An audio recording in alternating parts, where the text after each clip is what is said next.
Are you playing to win or just running out the clock? In sports, the game clock drives every decision. It creates urgency, sharpens focus, and pushes players to perform their best. So what if you treated your life with that same sense of urgency? I've created an exercise to help you do just that. It's called Your Game Clock. Download Your Game Clock today at bill-burke.net/clock. It's free, it's simple, yet transformative, and it could be the first step towards achieving peak performance in the areas of your life that matter the most. Remember, life isn't a practice run. Every second counts, and your time is now.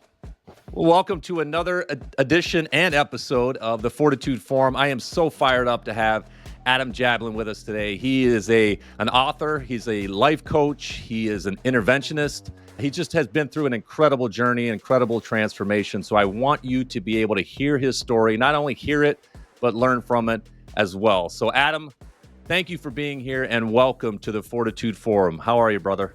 Bill, thank you for having me. It's a privilege and an honor. Let's jump into it. I love to do this with my guests because there is a very specific reason that you're here, and I want to dive right into it. This show is all about mental toughness, of course. It's all about transformation as well, and you've been through an incredible transformation. So if you would, we talk a lot about these ideas and these moments in our lives that are defining moments, and I want you to tell the audience, if you would, share with them a defining moment in your life when you realize the need for not only a lifestyle change, but a mindset shift as well. Yeah. So there's no doubt about it. It always goes back to July 14th, 2006, which was when I was intervened and it was time for me to surrender and get sober. My sobriety and my recovery, I'm an alcoholic and addict, 18 years clean and sober. Alcoholism and addiction is a real disease. It's a real disease. So you need four, some people say it's a lack of willpower or you need four qualifications to be considered a disease in the medical journals. You need to be progressive, meaning over time you get worse. You need to be chronic, meaning it's always there. You need to be primary, not secondary. So an explanation on that would be secondary would be I drove my car into the wall and then I had a few drinks. Primary would be I had a few drinks and then I drove my car into the wall. So you need to be primary and you need to be fatal. You have four qualifications like that, you are considered a disease, a true medical disease. You take one of them away, whichever one you want, it's a disorder, right? And those are bad enough, as you and I know. So I surrendered and learned, because I didn't know that I was an alcoholic and an addict. I learned that I had this terminal spiritual disease and I had to be rewired, from the inside out. And that's really where my journey began. Expand on that a little bit. Tell me about the revelation and how you connected this disease with some sort of spiritual element as well. How did you connect those dots? So I didn't know what I was. I want you to know that. I was a work hard, play hard guy. Okay. I just thought I still had a little maniac in me. I come from a family that could drink like fishes. I started mixing in college. I started doing drugs. And at the end, while I was working, I was doing prescription pills and drinking. But I didn't know what an alcoholic and an addict truly was. I thought an alcoholic, I'm a kid from Jersey originally. I thought an alcoholic was an unshaven bum in the middle of Manhattan that hasn't showered in 3 months, that smells and has a paper bag with whiskey in it and is petting a cat that's not there and mumbling to himself. That was my definition of an alcoholic.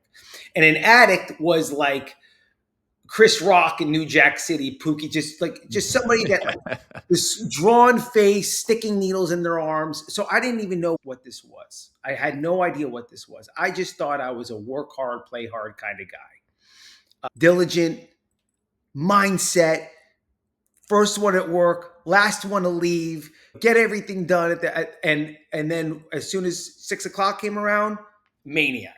And it was my reward system. And I started learning about the disease in this treatment center. And what I learned is that it was a spiritual disease. It's a spiritual malady.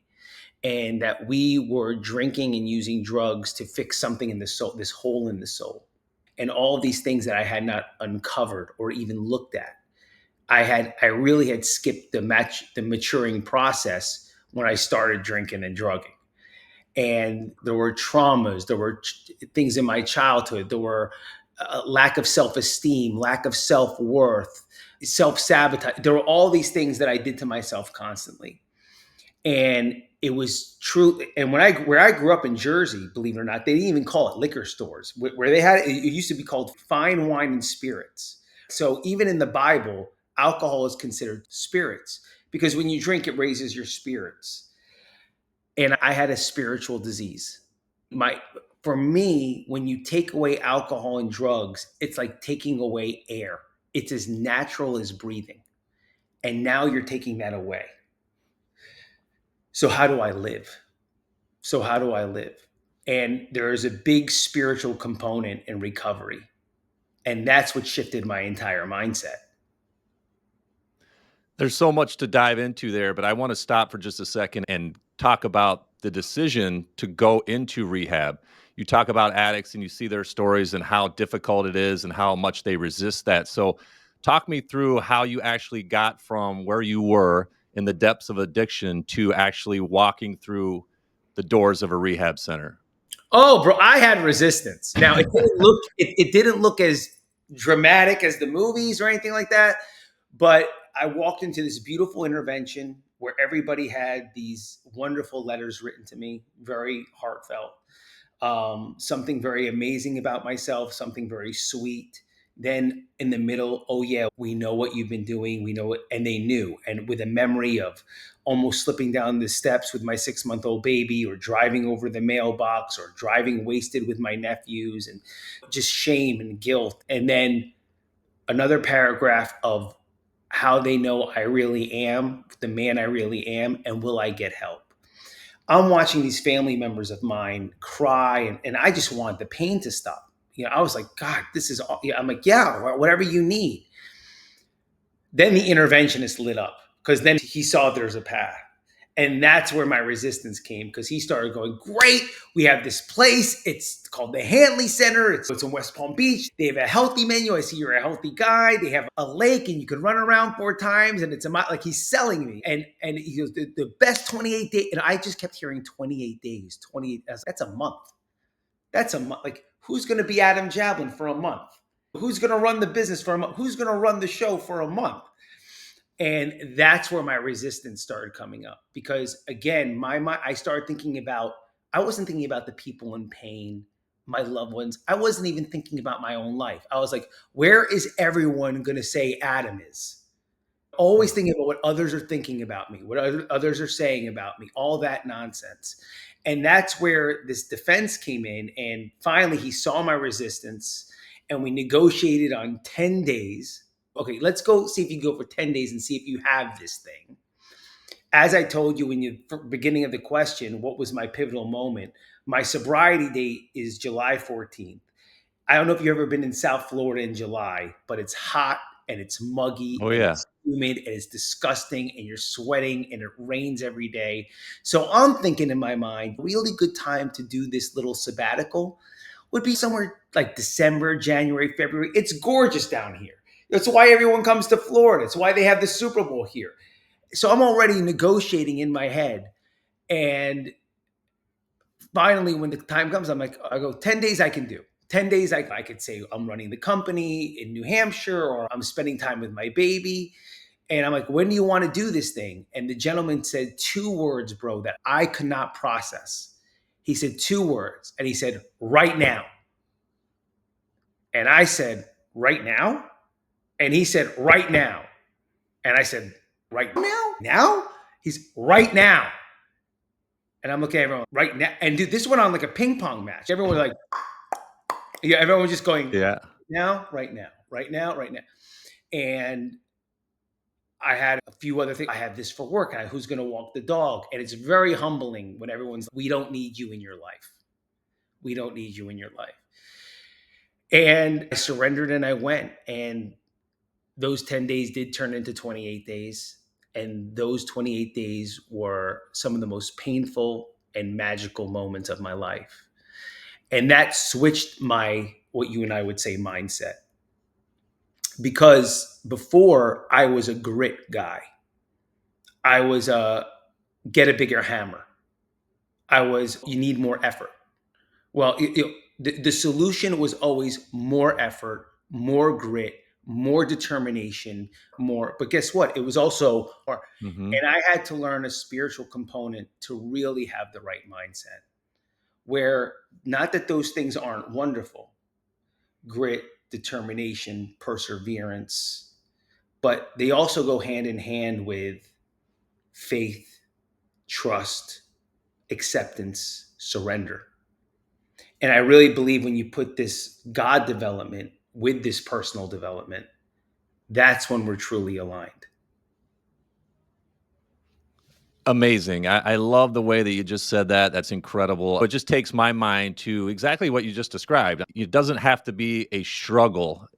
There can be a surrender component to getting what you want. And man, just your description of that, I think, is really going to resonate with a ton of people in a ton of different situations with unique challenges. I love that perspective. It's just amazing that you could go through that transformation in a relatively short period of time in 28 days and have that revelation. I know at the moment it probably felt like an eternity, but talk to me a little bit about being on the inside of that physical space, but also the mental transformation that you went through. What were some of the biggest challenges to that? And then maybe give me a revelatory moment where you thought about somebody specific or you thought about a specific moment or maybe something that one of your family members said in one of those letters. Give me both sides of that coin as you're sitting there in this brand new uncomfortable environment. I'm getting well with these 30, 35 alcoholic addict maniacs, some really well known celebrities. And it was very humbling. It was very humbling. The first thing was admitting that I was an alcoholic and an addict. When I said those words for the first time on the first day or the second day, it was like a 600-pound gorilla jumped off of my shoulders and I could breathe. Mm. A lot of the ways I explain it, at least for guys like at our age, because people, we know different movies, it was like the movie The Sixth Sense. Have you ever seen that with Bruce Willis? Yeah. My entire life made sense. I was like, oh, wait, that's why I ran over the mailbox. That's why I've written my wife 30 letters that I'll quit drinking. That's why I went to Arizona State University because it was the number one party school in the world. That's why I was the first one in high school with a fake driver's license. That I started, my entire life made sense. And then within that split second of relief, all the anxiety and the worry came. And it was like, wait a second. How do I watch the Jets game with my dad? How do I see Mm. old buddies from college? How do I take clients out and entertain them? My whole life was revolved around this. I'm in a new environment. I'm with these maniacs. I'm learning about drugs that I've never even done. I remember a guy teaching me about a speedball. I'm like, what the hell is a speedball? He's, oh, that's when you shoot cocaine and heroin at the same time. I'm like, yo, I'm not like, yeah, you guys need this place. I don't need this place. Yeah. But I was learning that I wasn't that original and that I was a part of a group. I was part of a community, a part of a we. And I was going over life teachings and lessons that I never learned as a kid. Even make the appropriate face with the appropriate emotion. Like they had a poster on the wall. Make the appropriate face with the appropriate. I had one face and it was like this. Like my face was, I'm okay. Everyone's all right. How you doing? Give me the ball and leave me the hell alone. I'm a nice guy, so I can do what the hell I want to do. If I wanted to kill you, I smiled at you. If I wanted to cry, I smiled at you. If I had anxiety, I smiled at you. Like I was a phony. So all of these little life lessons, and then little by slowly introducing me to this higher power and a relationship with something divine and speaking about emotions and memories and feelings that I've never spoken about as a man. I thought as men, we don't talk about that stuff. Hmm. And the word surrender was a foreign word. You don't surrender. You don't surrender if someone's got a baseball bat to your head. Like you don't. So I had to learn a whole new way of being that was anti-culture, to grit, determination, suck it up, rub some dirt on it, see your way through it. I, it was a revelation. But what I learned was finally was that my shoulders on my own were not wide enough. And when I do everything on my own willpower and my own mindset, there's not enough gas in the tank. And I had to be linked up to something higher and something better and something purer. And it's not that those things were bad. It's that they don't go all the way. Man, you had to tear yourself completely down and build yourself back up, not by yourself, but through the support of those around you. And of course, that higher power as well. It's just amazing to be able to even stand there facing that challenge. So I'm curious, how did mental toughness serve you then? And how did mental toughness kind of redefine or help you redefine who you are today? It allowed me to understand mental toughness in a way that, look, I wasn't a God guy. I was a here and now guy. I was very practical. When my favorite athletes would catch the ball in the end zone or knock the guy out, and then right after the interview, you know exactly what they say. How'd it feel? First, I want to thank God. And I think, Yeah. what? You didn't thank God when he intercepted you. You didn't thank God when you got knocked out. You didn't the whole thing just seemed like a bunch of freaking nonsense. You know what I mean? Hmm. You know what I mean? Now you're thanking God, right? What I realized was the mental toughness is having the faith,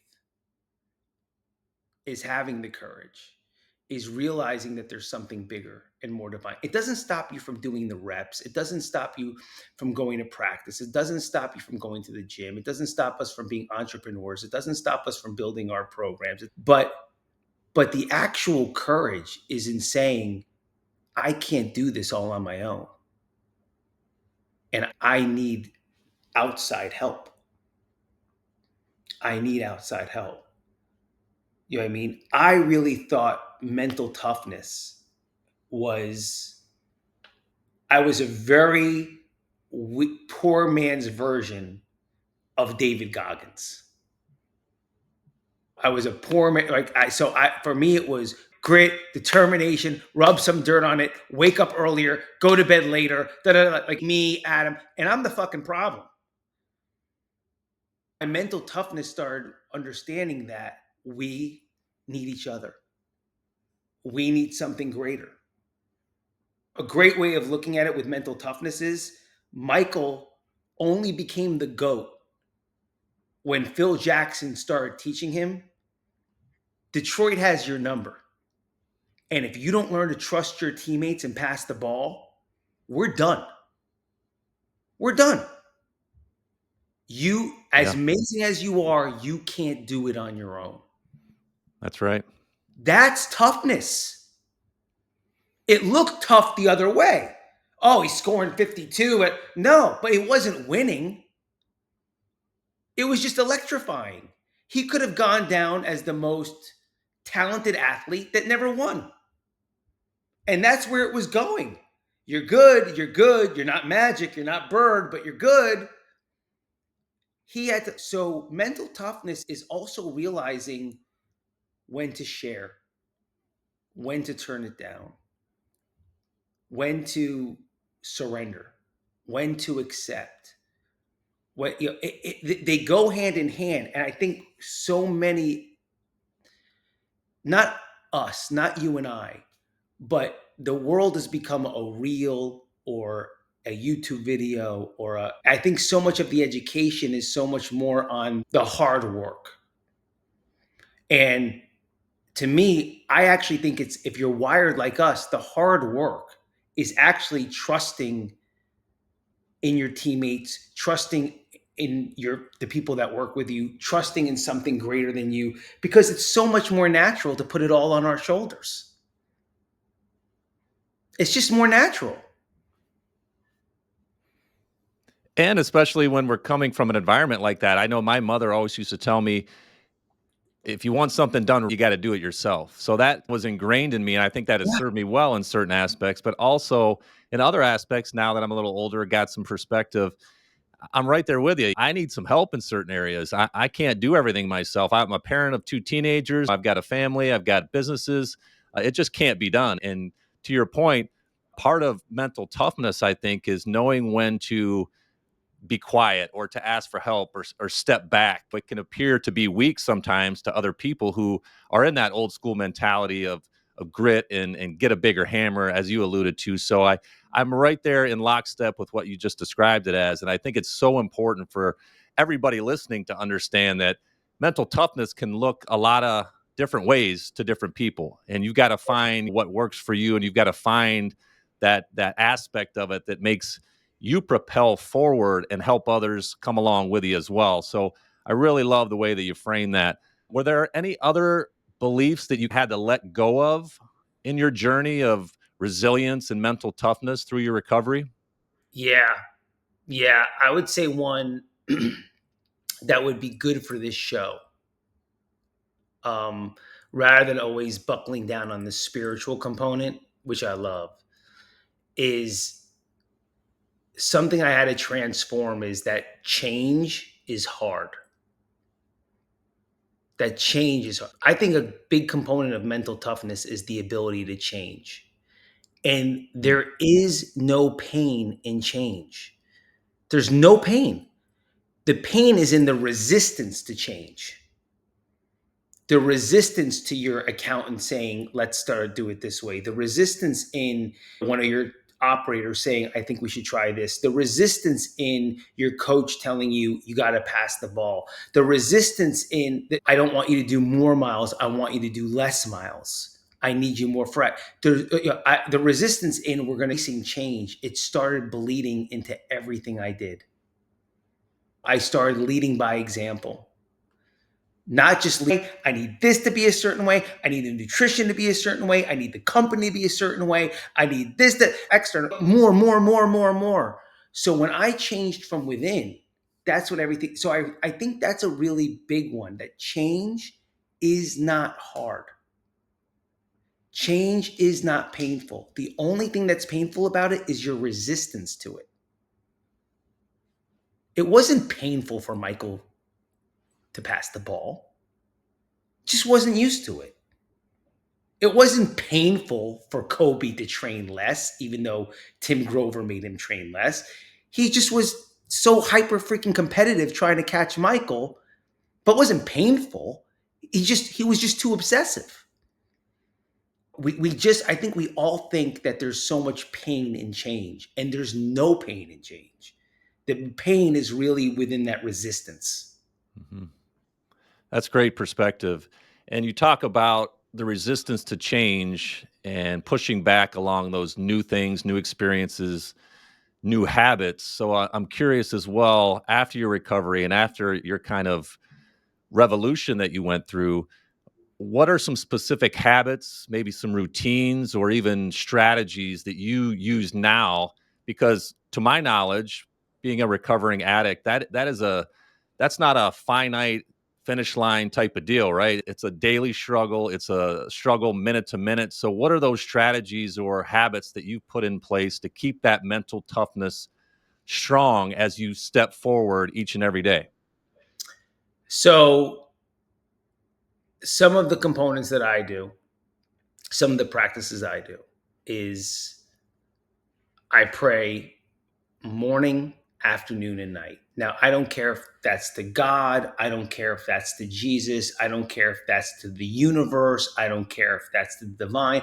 I don't care if you have no supernatural belief. So you're just talking to your dead father that passed away or your dead mother, but you do realize sometimes you feel them around you. But you're starting to develop you're starting to develop an awareness and a relationship with things that you can't see and that you can't actually touch and feel, right? But that doesn't mean it doesn't exist.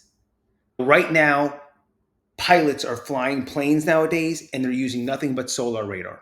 They don't even look where they're going.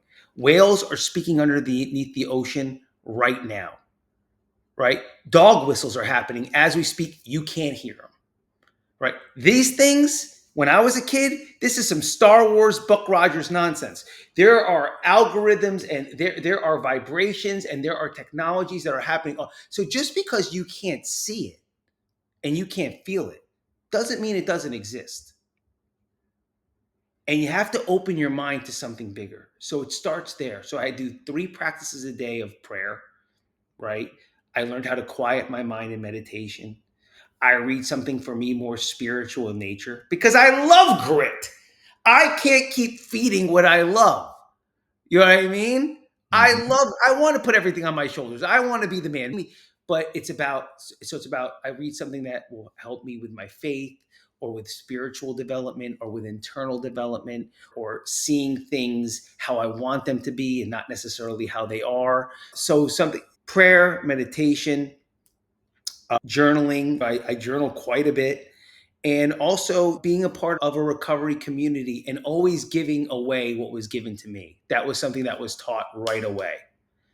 If I want to keep it, I have to give it away. I have to give it away. Yeah, you and I both know that nobody wins alone. So you Yeah. just mentioned that community, leaning on family and friends and mentors. I think is so important as well in maintaining that mental toughness. I sit sometimes in my studio in my office and don't have any great conversations like this, so it can become lonely sometimes when you think you're in it by yourself. So I love what you just said about community. That's so important.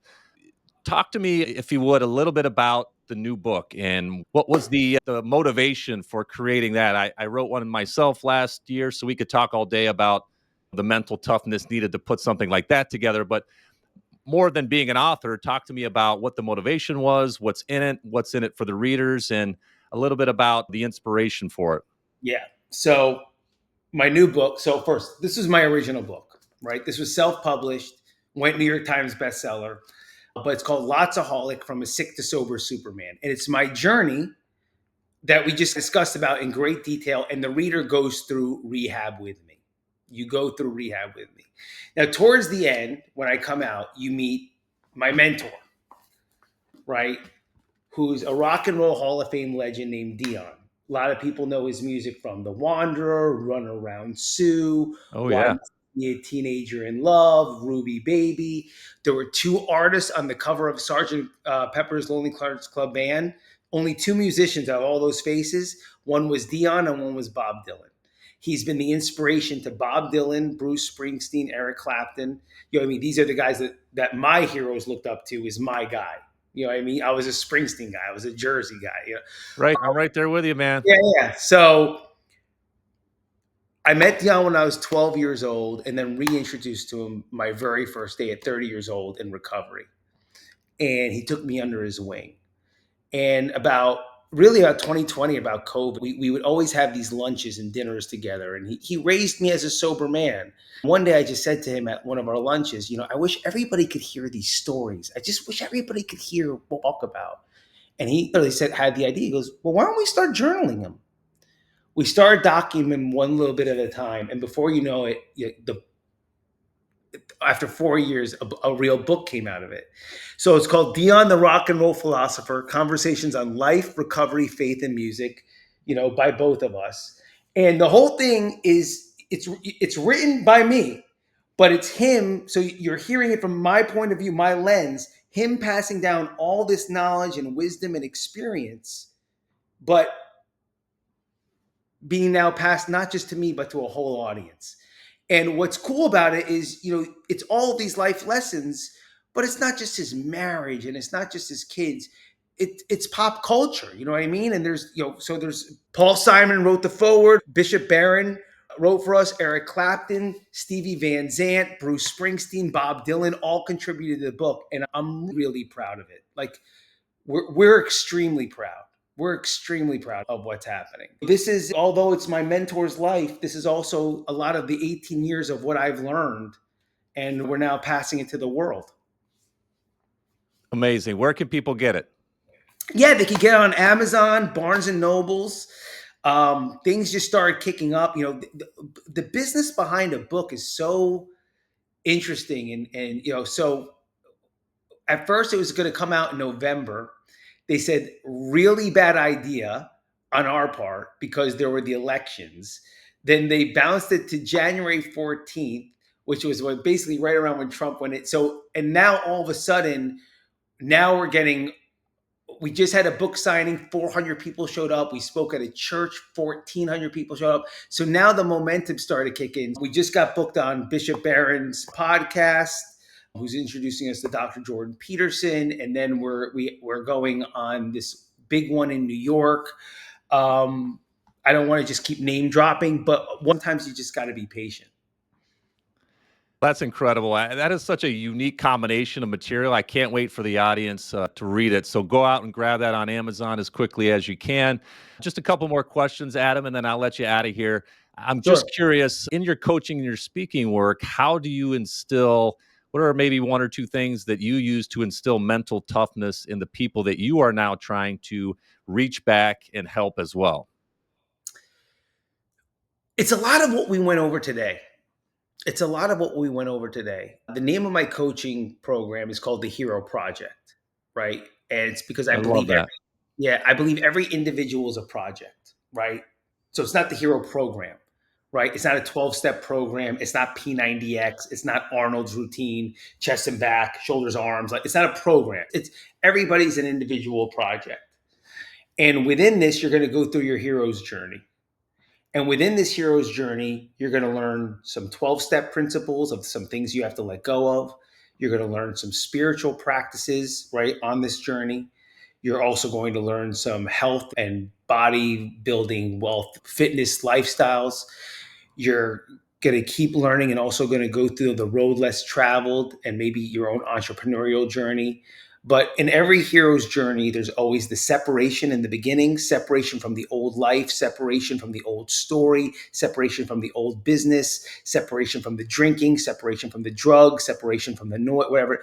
Then there's this amazing initiation process where you learn new skills, new ideas, new beliefs. So many times you have to see it in a movie. It's Luke Skywalker leaving Tatooine, meeting the old wise mentor who I become to my clients. They leave. There's a separation. It's Mr. Anderson leaving the world and going into the Matrix, meeting Morpheus. Now they're going to initiate new skills. You'll see it in every single movie from Superman, Batman. There's always every biblical story. There's always the hero's journey.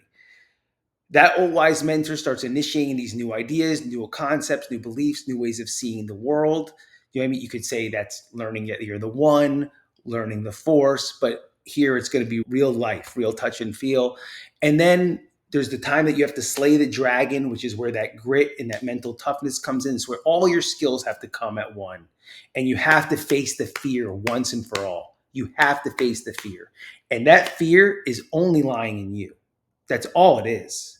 But you have the components to actually show up. And then the triumphant return home, where you get to show up back in your life, the hero of the story, the hero of the movie. So my mental toughness is exactly what we were talking about before. It's where self-development and personal development meets this God and spiritual development, and you combine them in one and really go through this beautiful life, not putting everything on your own shoulders. What do you hope that others take away from your story, Adam? Really, the main thing when you hear about my story is that there's hope. I believe that we're in a culture right now where people want the experience and they want the strength, right? They want the experience, but they really don't have the hope anymore. Hmm. They've lost there's hope. There's hope. Like, we almost came into a culture where I remember hearing people saying, hope is not a strategy. Hope is not a strategy. I'm like, you want to know something, dude? I wish I was on stage with you because this is a bunch of fucking nonsense. Let's go toe to toe. Hope is the greatest strategy you can have in the beginning. You know what I mean? One of my mentors, probably know him, 6'8", big name, knows it, you know what I mean?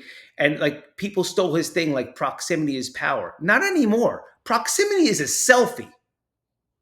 That's proximity. Proximity is Look, I'm with somebody famous on Instagram. Yeah. Power is something different.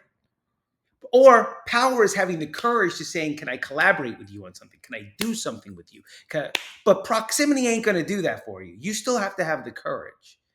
You know what I mean? So there are just a lot of one-liners nowadays that I love to go toe to toe with. I remember somebody saying, like, "There is no try," like they were being Yoda. There's no try. It's do or do not. There is no try. That's funny you say that, Mike, because Michael Jordan's one of his most famous lines is, "I can't accept not trying."